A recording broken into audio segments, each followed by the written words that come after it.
ACLS, which is your advanced cardiovascular support. ACL, cardiovascular. Okay. Where are you? Where are you? Hey loves, welcome to my YouTube channel. For my returning subscribers, thank you so much for returning. If you're a new subscriber, thank you so much for pressing the subscribe button and being a part of my mini family.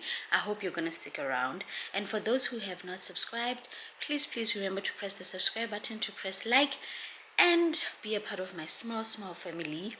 So I decided to do a sit down on locums. Yeah, I'm gonna do a sit down on being a locum. So firstly, for those who do not know, I am a medical doctor by profession, and 2023 started tough, so I've always known about locums, but then I had to be a locum doctor in the beginning of 2023 because I was unemployed. All right, so basically being a locum doctor is being a part-time doctor where you are contractually hired to work as a doctor at a practice, at a hospital, wherever, but there are certain requirements for you to become a locum doctor. So it's like a part-time job and without any permanent benefits, so yeah. Basically the requirements of being a locum doctor is that you have completed your community service and you have certain certificates that you could have obtained during your internship, and I think it's better they do expire after a certain period of time, but yeah.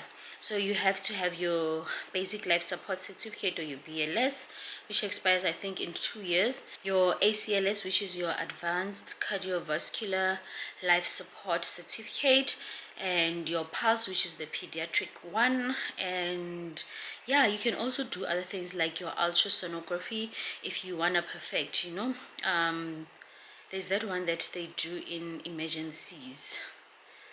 Why am I forgetting the name? All right, that one. But you can get a couple of certificates just to better your CV when you do apply, and to also better your skills. Remember, now you're moving from being in the private sector where you have senior doctors there with you most of the time when you do procedures, blah blah blah, and now you are going to be a medical officer yourself, so you have to be able to do certain things by yourself. All right, so this is going to be my experience, guys. I didn't have a long-term experience. People do have like very years and years, very long years of experience as locum doctors, but fortunately, I'm going to use the word fortunate for me because it was short. All right, firstly I just want to thank the person that plugged me. I was plugged. I would like to thank Bay as well, because he just casually asked like, hey, you know and then the doctor one day was asked to do a locum and he couldn't come through, and he said, have her call. I am not really good at phone calls, guys. I'm very outspoken, I talk a lot, but yo, I think I'd rather tackle things face to face than make phone calls. That's just me. I really struggle to talk over the phone, especially about serious matters. So I called, and I was told to send in my stuff for a locum job. And when can I start?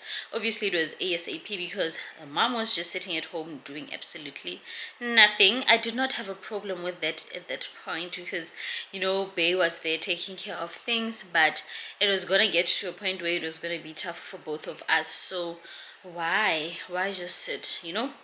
And also I had to gain experience, because getting a job in South Africa, you have to have experience. So why not? So very, like, a huge thank you and to God as well, because I mean, what are the odds?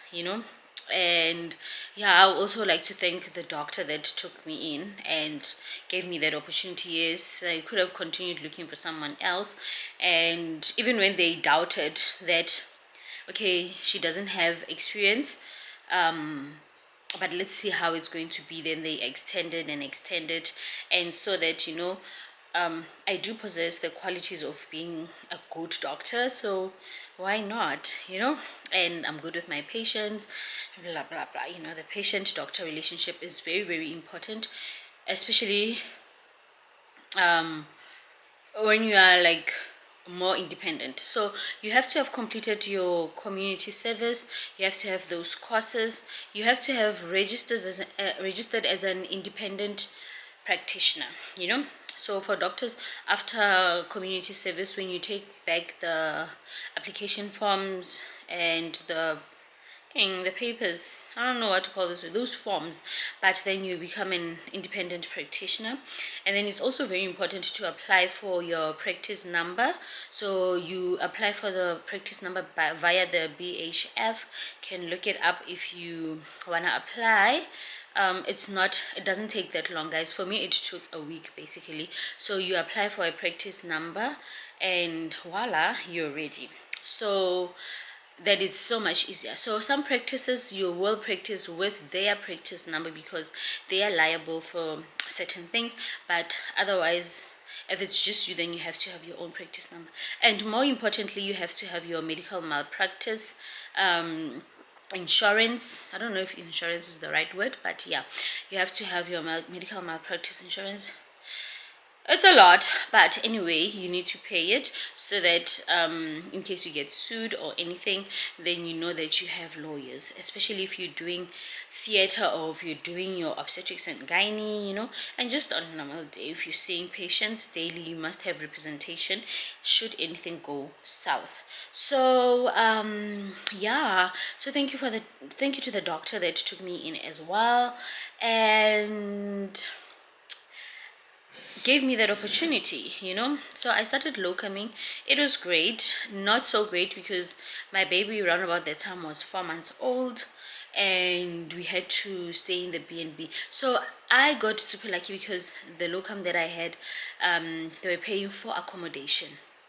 So when they pay for accommodation, I did not have to. The only thing I had to do was to show up at work on time and leave on time, on like the right time to knock off. Like I just had to do my work. I was not worried about food. I was not, especially because I did not even have the money.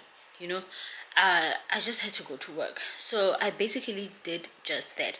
I went to work and I could relate to my patients. I was just at a peaceful place. I learned the online system for registering patients and like making notes for patients, etc. In a day. Quite confusing, but in a day I managed to like get the basic and start seeing patients, and by the end of the week I was on it. So now there are certain qualities that you possess as a doctor in the private sector. I don't want to say in the private sector, but there they are more enforced than they are in public, of which I believe everybody who's a patient that comes to you deserves to be treated in that manner. They deserve to be treated with respect. Patients deserve to be treated. They have to have confidentiality, just empathy for the patient, etc.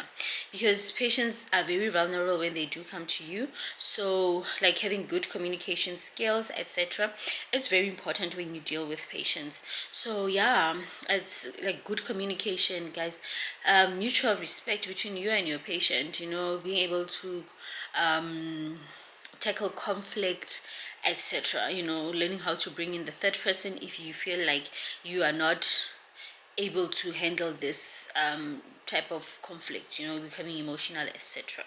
So that should not only apply in the private sector but everywhere. I mean, treat human beings like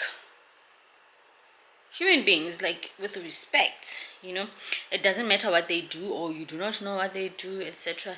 Just it's mandatory. Anyway, I then went there. I think I started around February. Started doing the locum. So locums are great. Some locums do not pay a lot, and then some do pay.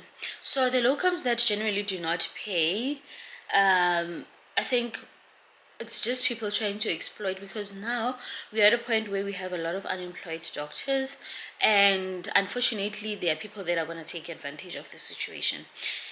You can get a doctor with certificates at a cheaper price because they're desperate to get a job, and it's so sad, but that's the reality of the situation right now in South Africa. And yeah, so because the market is so saturated, like we do have a lot of unemployed doctors, and people are gonna wanna exploit that. So you do get those, and then you have locums that really pay you fairly and really pay you good, so you just go to work, and I'm losing my chain of thoughts because I'm looking outside at those beautiful birds. Anyway, as I was saying, you get locums that pay you good, and you get locums that really take advantage of you and your situation. So luckily for me, I just really got a good locum, and like I said, they were paying for accommodation. I just had to show up. So the main thing is job security. Guys, let's talk job security when it comes to locums. When you're doing a locum, you can be a locum this week, and next week you can be unemployed. So even if you want to buy yourself something nice, or you say, you know what, because I'm making at least nice money, let me buy myself a sneaker or whatever, you just keep thinking, oh my god, what if next month I cannot afford anything because I'm no longer a locum doctor. I'm just no longer there. So I don't have a job. I'm looking, I'm applying, and I'm struggling. So that is also a problem. That was my main problem, is job security. I have a small baby, and now I'm worried next month. So that becomes a very huge problem when it comes to locum job security. If you do not know what's going to happen, maybe even next week, because some locums are like for a week, and some locums, guys, they generally call you for one day, for a couple of hours of work in practices that have a lot of patients. You sweat the whole day, you make the practice a lot of money, but at the end of the day, because it's not your practice, you get just the amount that you came to work for, and you leave. And if you're smart, you're looking in like, I just saw 50 patients, and each patient is this much, which means this is the amount of money that I made for the practice. And so you can get locums in short term or long term. I think long term is like more doable. You sign a contract for 6 months, guys, or you sign a contract for 3 months at least, for the next 3 months, where do you stand? And when you start shopping elsewhere for locums, then at least the past 3 months were good, or were bearable, for the least to say. So yeah, I did a locum, but I was more worried about job security, so I just kept on looking for a job and asking also, because if I'm here for this long, guys, you mean you can take me as a permanent doctor, and you sell yourself like, I wanna do one two. What are your plans also? Because the problem is, if you do not have plans for your future, if you do not know where you're going, if you do not have any direction, then you cannot say now. Some people just don't mind waking up in Cape Town. All right, and the other thing that I was struggling with is the locum is really far, and I was far from home. I was looking to get a more permanent job, so that we can move this side, and the babe can start looking for a job this side, etc., etc. But it didn't work out in that manner. So you understand, the other thing about having a locum, let's say around Joburg or whatever, is that you are more centralized, so you can have a home and still wake up and go left, all right, go wherever to do locums, but you know that at the end of the day I'm coming back home. When you have kids, you know that your kids are home and they are not affected by you going up and down. But then in my situation, I had to just be okay with the fact that I have to be carrying a child over the weekend. I'm driving back home. It's still my situation now, but I did say in my previous vlogs that I'm not gonna be overly obsessed about the whole thing, because I hope and I pray that the situation is gonna change, and I believe it will in time, and everything will be fine. So yeah, being a locum doctor is it's fine, it's reliable, but also imagine you are paying the bills, like you're paying your car, you're paying insurance, tracker and whatever this month, and then next month you don't know where is the money gonna come from. So it's a stress. It's very, very stressful. I don't want to lie. It's very, very stressful, because you're like, what am I going to do? Or what am I supposed to do in this situation? What am I supposed to do in this situation where I don't know where the money is going to come from? So yeah, that's basically it, being a locum doctor. I think it would really suit, people that like to be on the go. But it doesn't mean that at some point you are not worried. Yabona? People that like to be on the go, you are in Gauteng, the next thing you're called in Cape Town, you fly out. You're called in Durban, you go there.